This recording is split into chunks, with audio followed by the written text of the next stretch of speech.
Please welcome to speak to us the funniest man on earth, a performer of legendary comic genius, a children's book author of profound depth, an individual of enormous compassion who is doing so much to make our world a better place, the great Jim Carrey.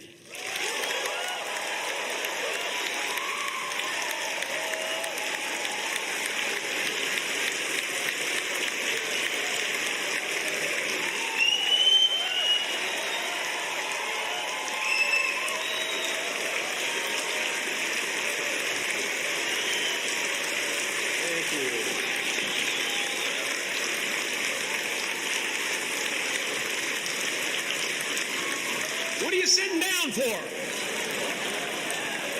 I was going to milk that for a while. You guys can stretch that out in post, right? You can make that longer in the edit. Thank you, Bevin. Thank you all. Jai Guru Dev.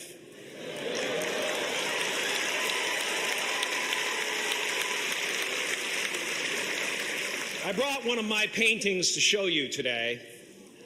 I hope you guys are going to be able to see it okay.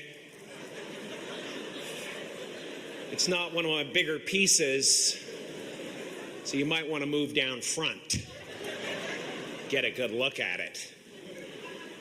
Faculty, parents, friends, dignified guests, graduating class of 2014. And all the dead baseball players coming out of the corn to be with us today. Delight. Can't stand when you're doing well. Wishes you nothing but the worst. Faculty, parents, friends, dignified guests, graduating class of 2014. And all the dead baseball players coming out of the corn to be with us today.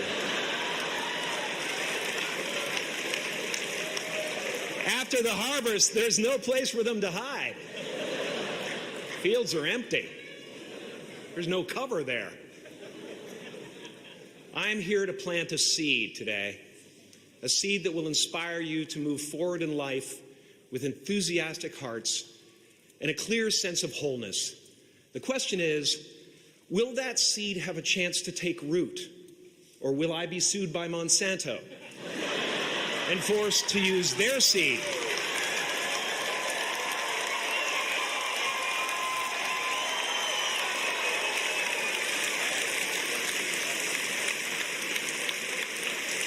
Which may not be totally Ayurvedic. Excuse me if I seem a little bit low energy today, whatever this is. I slept with my head to the north last night. Oh man. Oh man. You know how that is, right, kids? Yeah. Woke up right in the middle of Pitta, couldn't get back to sleep till Vata rolled around. Crazy.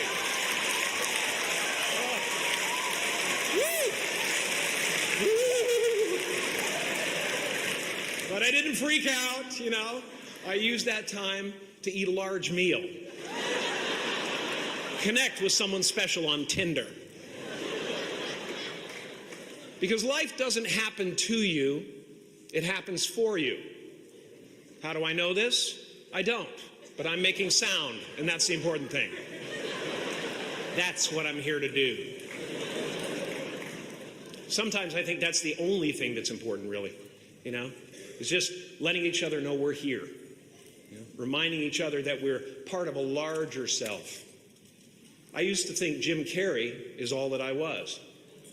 Just a flickering light, a dancing shadow, the great nothing masquerading as something you can name.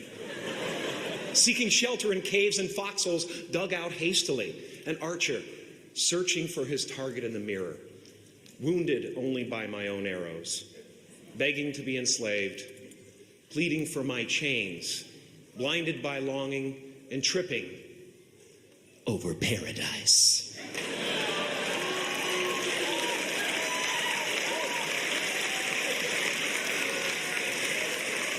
Can I get an amen? You didn't think I could be serious, did you? I don't think you understand who you're dealing with. I have no limits.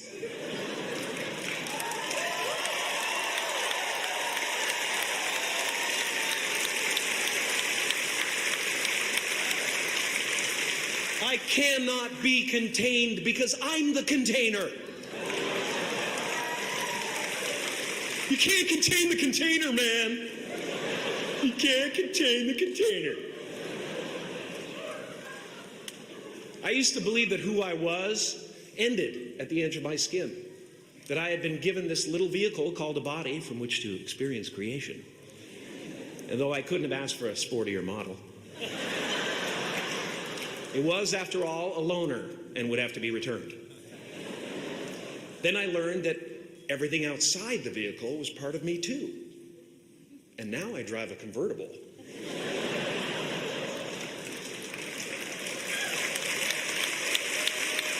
Yeah, man. Top down, wind in my hair. Woo! I am elated and truly excited to be present and fully connected to you at this important moment in your journey. I hope you're ready to open the roof and take it all in. Okay, 4 more years then. They're obviously not ready. Just need some more cooking. Now, I want to thank the trustees, the administrators, the faculty of MUM for creating an institution worthy of Maharishi's ideals of education, a place that teaches knowledge and experience, the knowledge and experience necessary to be productive in life, as well as enabling the students through transcendental meditation and ancient Vedic knowledge to slack off twice a day for an hour and a half.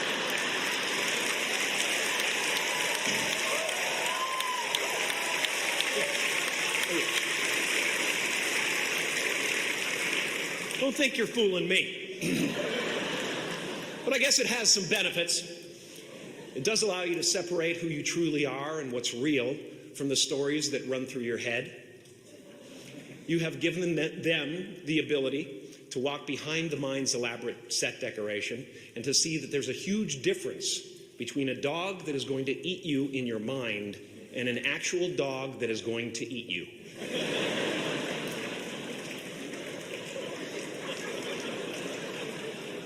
That may sound like no big deal, but many never learn that distinction. And they spend a great deal of their lives living in fight or flight response. I'd like to acknowledge all of you wonderful parents. Way to go. What a fantastic job you've done. For your tireless dedication, your love, your support, most of all, for the attention that you paid to your children. I have a saying, beware the unloved, because they will eventually hurt themselves or me. But when I look at this group here, you know, I feel really safe. I do. I'm just going to say it. My room is not locked. My room is not locked. No doubt some of you will turn out to be crooks. But white-collar stuff, you know, Wall Street, that type of thing, you know, crimes committed by people with self-esteem. Stuff parents can still be proud of in a weird way. And to the graduating class of 2017, -3, you didn't let me finish. Congratulations. Yes, give yourself a round of applause, please. Please.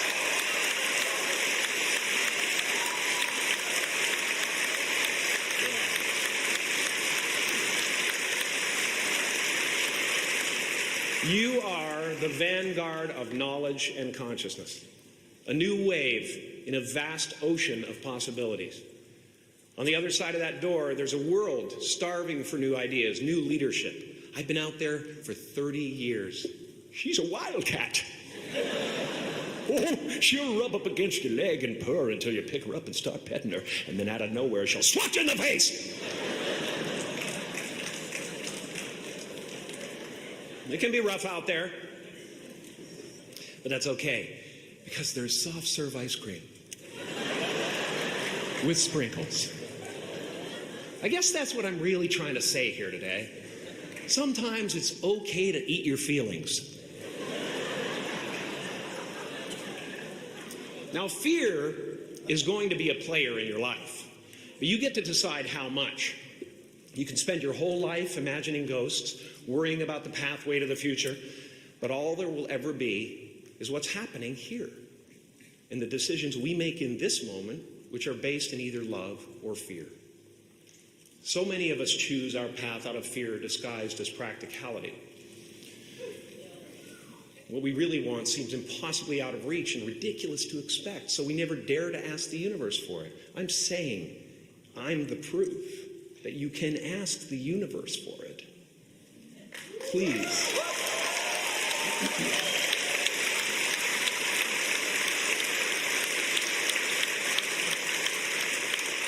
And if it doesn't happen for you right away, it's only because the universe is so busy fulfilling my order.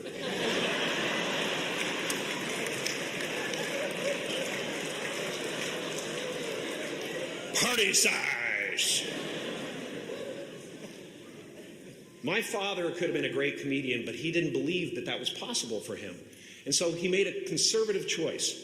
Instead, he got a safe job as an accountant. And when I was 12 years old, he was let go from that safe job, and our family had to do whatever we could to survive. I learned many great lessons from my father, not the least of which was that you can fail at what you don't want, so you might as well take a chance on doing what you love.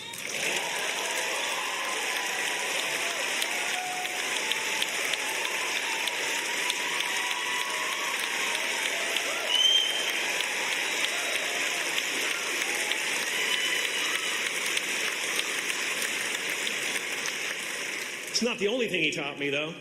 You know, I watched the effect of my father's love and humor and how it altered the world around me. And I thought, that's something to do. That's something worth my time. It wasn't long before I started acting up. You know, people would come over to the house and they'd be greeted by a 7-year-old throwing himself down a large flight of stairs. They would say, "What happened?" And I would say, "I don't know. Let's check the replay." I'd go back to the top of the stairs and come back down in slow motion.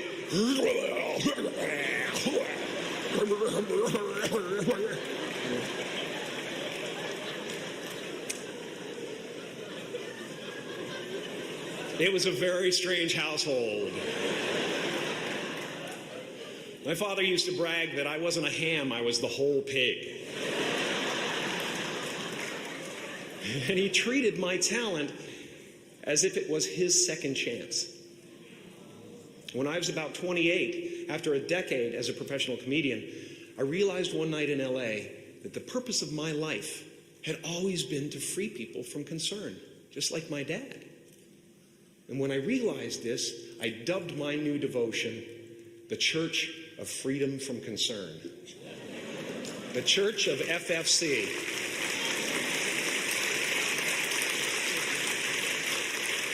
And I dedicated myself to that ministry. What's yours?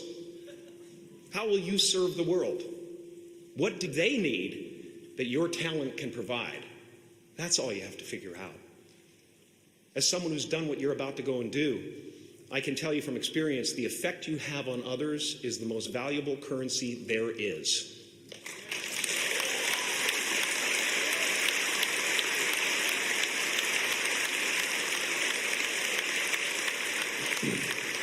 Because everything you gain in life will rot and fall apart, and all that will be left of you is what was in your heart.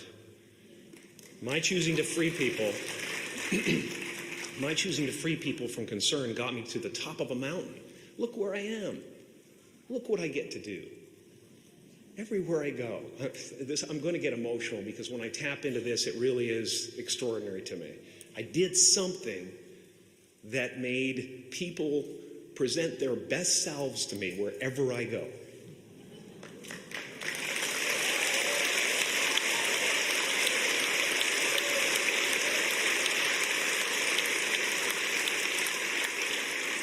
I am at the top of the mountain, and I was, and the only one I hadn't freed was myself, and that's when my search for identity deepened. I wondered who I'd be without my fame. Who would I be if I said things that people didn't want to hear? Or if I defied their expectations of me? What if I showed up to the party without my Mardi Gras mask and refused to flash my breasts for a handful of beads? I'll give you a moment to wipe that image out of your mind. But you guys are so ahead of the game. You already know who you are. And that peace that we're after lies somewhere beyond personality, beyond the perception of others, beyond invention and disguise, even beyond effort itself. You can join the game, fight the wars, play with form all you want, but to find real peace, you have to let the armor go. Your need for acceptance can make you invisible in this world. Don't let anything stand in the way of the light that shines through this form. Risk being seen in all of your glory.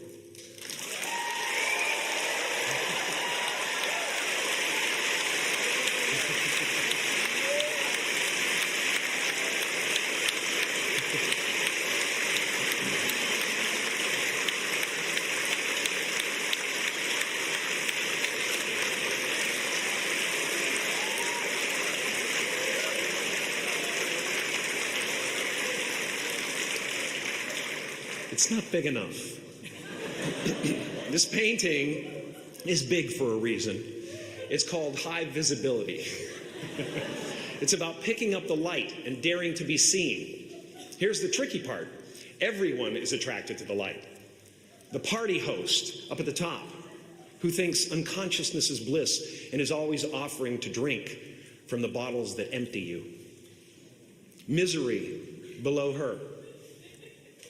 Despises the light, can't stand when you're doing well, wishes you nothing but the worst. The Queen of Diamonds, under him, needs a king to build her house of cards. And the hollow one down bottom there will cling to your leg and say, please don't leave me behind, for I have abandoned myself. Even those who are closest to you and most in love with you, the people you love most in the world, will find clarity confronting at times. This painting took me thousands of hours to complete. And when I was finished, thank you, thousands of hours, yes. I'll never get them back. I'll never get them back. I worked on this for so long. I was weeks and weeks like a madman alone on a scaffolding. And when I was finished, one of my friends said, this would be a cool blacklight painting. So I started over.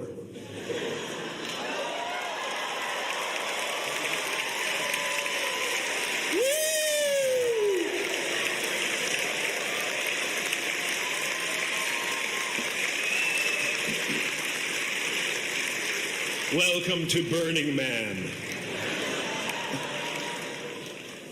Some pretty crazy characters up there, but better up there than in here. You know, painting is one of the ways, thank you. Painting is one of the ways I free myself from concern, a way to stop the world through total mental, spiritual, and physical involvement. But even with that comes a feeling of divine dissatisfaction, because ultimately, we're not the avatars we create. We're not the pictures on the film stock. We are the light that shines through. All else is just smoke and mirrors, distracting, but not truly compelling. I've often said that I wished people could realize all their dreams and wealth and fame, and so that they could see that it's not where you're going to find your sense of completion. Like many of you, I was concerned about going out into the world and doing something bigger than myself, until someone smarter than myself made me realize that there is nothing bigger than myself.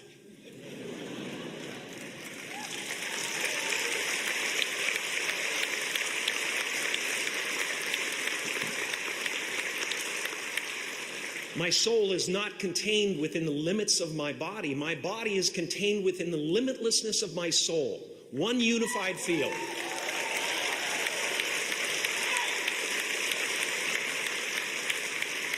One unified field of nothing, dancing for no particular reason, except maybe to comfort and entertain itself.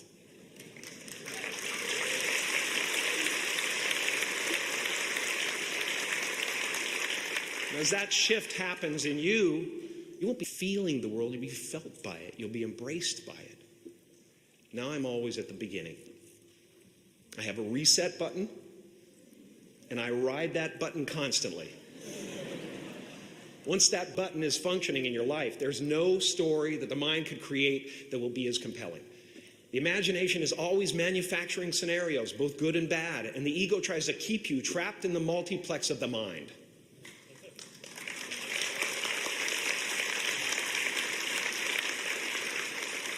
Our eyes are not viewers, they're also projectors that are running a second story over the picture that we see in front of us all the time. Fear is writing that script, and the working title is, I'll Never Be Enough.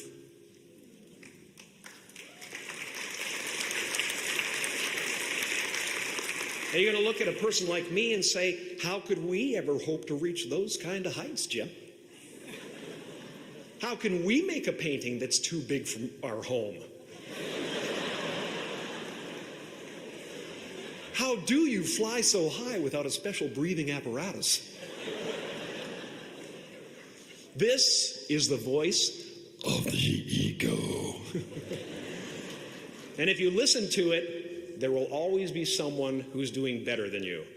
No matter what you gain, ego will not let you rest. It will tell you that you cannot stop until you've left an indelible mark on the earth, until you've achieved immortality. How tricky is this ego that it would tempt us with the promise of something we already possess?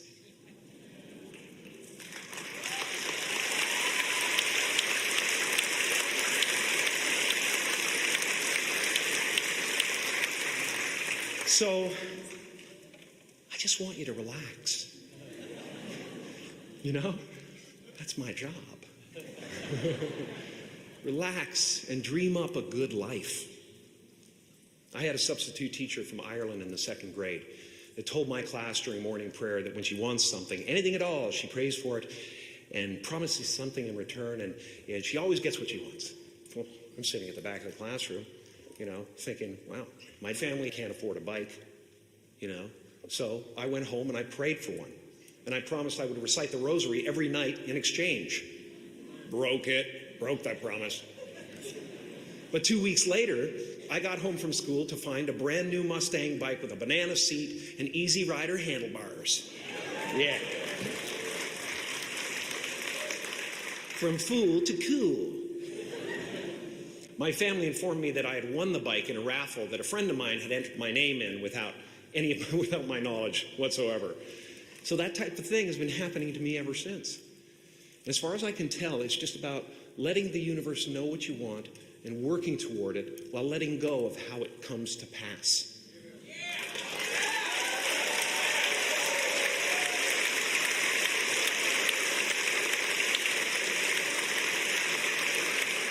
Your job is not to figure out how it's going to happen for you, but to open the door in your head. And when the door opens in real life, just walk through it.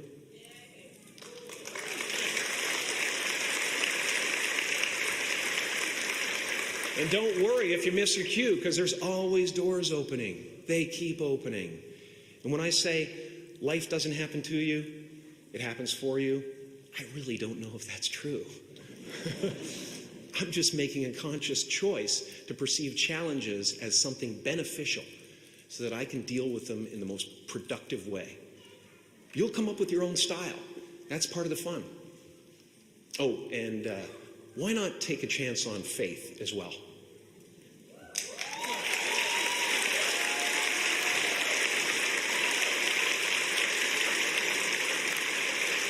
Take a chance on faith. Not religion, but faith. Not hope, but faith. I don't believe in hope. Hope is a beggar. Hope walks through the fire, and faith leaps over it.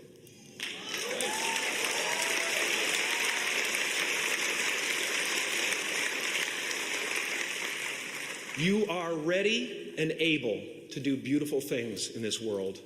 And after you walk through those doors today, you will only ever have two choices: love or fear. Choose love, and don't ever let fear turn you against your playful heart. Thank you so much. Thank you, Odell. I'm so honored. Thank you.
This morning I want to talk about space in relation to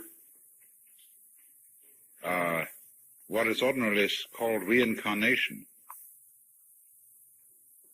because this is one of the most fascinating applications of the sense that space constitutes something significant. Now, the subject of reincarnation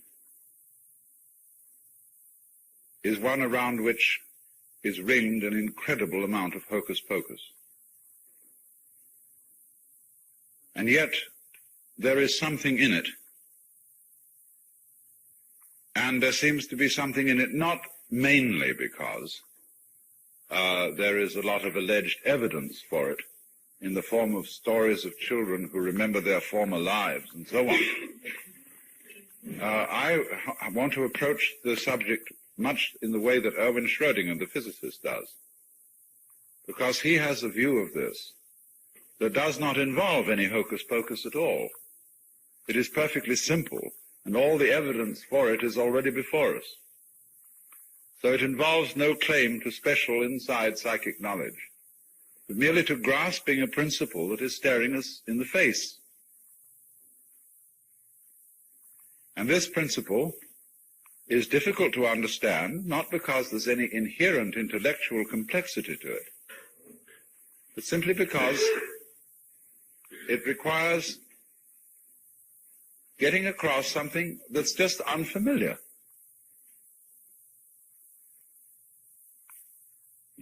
There is obviously some sort of analogy, which I've already drawn your attention to, between space and unconsciousness. Between stars there is darkness. Between stars there is not the energy which constitutes a so-called body. In some modern physical theory that is purely hypothetical, not really tested, bodies in space are thought of as points at which space is intensified. But at any rate, there are these gaps, these intervals, and obviously the unconscious state must appear always through the conscious state as a gap or interval. So when we go to sleep at night, we wake up in the morning almost instantly. In other words, there appears to have happened nothing except something quite vague between going to sleep and waking, unless you had dreams. And so you can conceive, or barely conceive, going to sleep but not waking up. Or the reverse of it, waking up without ever having gone to sleep, which appears to be the nearest we can imagine to death and birth respectively. To go to sleep and never wake up when we die. When we were born, to wake up, but not to remember ever having gone to sleep. And of course this bugs our imagination because it's inconceivable in terms of consciousness. People are afraid, some people are afraid, of the possibility of eternal annihilation. And I suppose one of the most eloquent expressions of that is John Betjeman's poem, Before the Anesthetic, where he would prefer rather even the dismal hells than that this I should cease to be. And other people, perhaps of a more rational bent, say, well, that's no problem, because if you simply cease to be, there's nobody to be disturbed by it. You can't experience not being there forever. And what most people do is they project upon the prospect of annihilation the imagination of being shut up in a dark prison, in, as it were, a super-sensory deprivation chamber, forever. But of course, there is no, the notion of eternal annihilation really has no meaning. It is an attempt to conceive nothingness, non-experience, and so far as our imaginations are concerned, nature abhors a vacuum. We have to project something into that, because psychologically as well as logically, it is a void. However, you see, just as we've been discussing the notion that all creatures whatsoever, not to mention all people, feel themselves in the middle. They feel central to their experience. And being central to experience is the nearest thing I can conceive as a meaning for the word I. Not an ego, because that is a social structure, a social institution, which has been kind of implanted upon our psychological behavior, upon, shall we say, experience, because experience is a thing that we are taught. We are taught what experiences are permissible and what are not, just in the same way as we are taught what speech is permissible and what is not, and what gestures are permissible, what actions are permissible and what are not. So our experience is trained, and we are trained to experience ourselves as egos. But still, underneath the implantation of the ego experience, there is this sensation of centrality. You may feel that your center is isolated, as in the ego thing, or you may feel that your center is simply the center of a being, which is you, which extends to the ultimate limits. But in every case, there is this sense of centrality in every being that exists. And therefore, every being is I, just as you are. And there are always I's in this sense. So long as the planet endures and there are living creatures on it, this is a planet which I's. And so long as there is the possibility that anywhere in the galaxies there should be such a planet, or creatures who focus the centrality feeling of the universe, there is I. And that I is always you.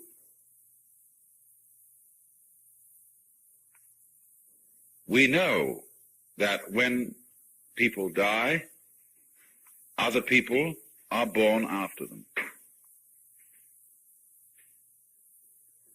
And that is all the evidence we need for the notion of a reincarnation. All. It could be explained in various ways, discussed in various ways, and elaborated. But fundamentally, people die, and then people are born. And that is only the simplest way of saying it, because people are born while others are living, and a whole collection of I centers can sit around in a ring in this room. And I would explain, according to my feeling, that we are all a cycle of reincarnation sitting round here in a circle. Because reincarnation is the reincarnation of I. If you want it to be the reincarnation of a particular I, then you will have to do something else altogether, which we shall go on to talk about. But one thing seems to me to be perfectly clear. There was a time when your I woke up. It emerged from the biological continuum and what de Chardin calls the biosphere of this planet. And you don't remember having been here before, at least not in the ordinary way. That is as surprising and as inconceivable an event as ceasing to be,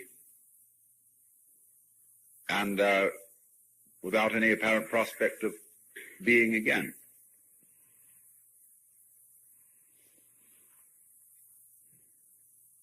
But you see, after this event called life, if you go back to unconsciousness, you go back to where you were before you started.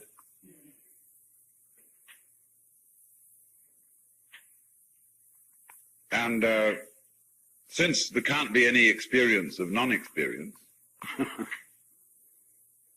obviously, any next I that comes up, and all, in fact, next I's that come up, are you. Only since I is an experience of centrality, you don't experience yourself as multi-centered. You experience yourself as a particular center. Because the universe, although it is multi-centered, each center is experienced uniquely. So what you might roughly expect is this, that after you die, the next thing you know is that you are, without the slightest memory of whatever happened before, you repeat the same sort of experience as you had when you were born. As is somebody else being born. There has to be someone around. I'm merely saying that the experience of being I goes on. Even if there's an interval of several billion years, it makes no difference whatsoever. I mean, supposing the human race was wiped off the planet, and it took that much time for it to reappear, or any living creature, that would make no difference to this phenomenon. So let me repeat, since there is no possibility of a non-experience, there are always experiences coming up, and each one of them is you, because that's its I. Now, I know there's a difficulty in this, because it arises from the fact that we identify I with ego, and part of ego is a memory system. You know who you are in the sense that you remember who you are. You identify yourself with a series of events that you remember, and these are like strung out in a line. They're like a certain tune. And therefore you identify yourself with that tune. So we repeat ourselves. We have consistent characters, just in the same way as a tune is always constructed to repeat itself in a certain way with variations, so that we recognize the tune and the name of the piece by hearing even one part of it. So here is a tune, you see, that is being played, and it is attached to a center called I. Only the I is much more than this particular tune, this particular series of memories. Even though we are persuaded and kind of hoaxed into identifying the whole I with that series of memories. But you know, supposing somebody plays a Chopin etude, and then he stops. Then later on, somebody else plays it. Is it the same tune? Why, in one sense, yes. In another sense, no. So it is possible, isn't it, that even though your tune was wiped out because the memory system goes with death, the same sort of tune can be played again. And with its characteristic themes, and that will be, in another sense, you. In a more particular sense than the you of centrality. In Buddhism, there has never been the idea that rebirth or reincarnation involves the transmigration of a specific soul, because all schools of Buddhism are agreed on the idea that the individual self or soul is an illusion, in Maya. And they liken the process of rebirth to the motion of a wave across the surface of water. Actually, the motion is illusory. The water simply goes up and down, and there is an optical impression of a wave moving out.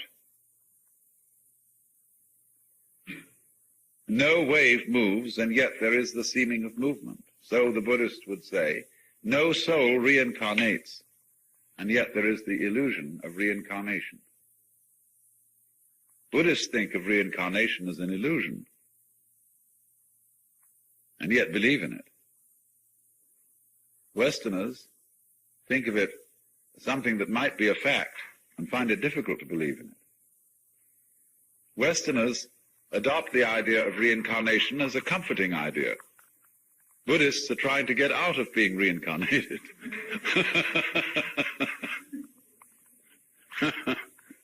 It's very funny. But at any rate, the Buddhist doctrine of reincarnation says that what passes from life to life is karma, is doing, action. That's what karma means, process. And that's something like wave, not soul, not entity. That doesn't pass. You can look at it in another way. There is an institution like the University of California. This university keeps going on and on and on, and yet all the buildings change, certainly all the students change, all the faculty changes, all the administrative officers change as the years go by. And yet it's still the University of California. What is the University of California? Why, it is a process. It is a doing. It is a pattern of behavior. Your body is in the same situation. There is not one scrap of you that was with you 10 years ago. It has all been rebuilt, reorganized, completely repaired and renewed. Then who are you? You are a pattern, you see. You're a process that is identifiable and recognizable. You face in a certain way. You hear in a certain way. You eye in a certain way, and you behave in a certain way. So we recognize you. But it's all inconstant. It's like a whirlpool in water. The water flows through, and the whirlpool retains a shape until it doesn't. But then it can always whirlpool again somewhere else. So now, what do we do, if that's clear so far? What do we do to give any credence at all to the notion that there is some connection between some lives of a peculiar character? That we could take a life lived between the years of 1500 and 1580 and look at that, then see another life lived between 1700 and 1792, and say, ye gods, there's no getting away from it, but that the latter is a continuation of the former.